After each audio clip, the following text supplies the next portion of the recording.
નમસ્કાર ખેડૂત મિત્રો, સ્વાગત છે તમારું ખેડૂત ચેનલની અંદર। આજે તારીખ 18 જુલાઈ 2024 ને વાર ગુરુવાર। આજના ઊંઝા માર્કેટ યાર્ડના તાજા બજાર ભાવ। તો ખેડૂત મિત્રો, આજે ઊંઝા માર્કેટ યાર્ડની અંદર જીરુનો રેકોર્ડ બેગ ભાવ 5,900 રૂપિયા બોલાઈ રહ્યો છે। આજે એક સાથે મોટો ઉછાળો જીરુના ભાવમાં જોવા મળી રહ્યો છે। વેચવાલી વધતા જીરુના ભાવ આજે વધી રહ્યા છે।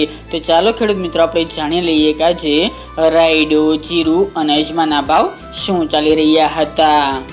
ખેડૂત મિત્રો, આજના ઊંચા માર્કેટ યાર્ડના ભાવ જોઈએ તો જીરુ 4300 થી 5,900 રૂપિયા, વરિયાળી 760 રૂપિયાથી 3200 રૂપિયા, ઈસબગુલ 2300 થી 2861 રૂપિયા, રાયડો 1037 થી 1037 રૂપિયા, તલ સફેદ 2140 થી 2483 રૂપિયા, સુવા 1000 થી 1815 રૂપિયા અને અજમો 1825 થી 3001 રૂપિયો। તો ખેડૂત મિત્રો, આ આજના ઊંઝા માર્કેટ યાર્ડના તાજા બજાર ભાવ।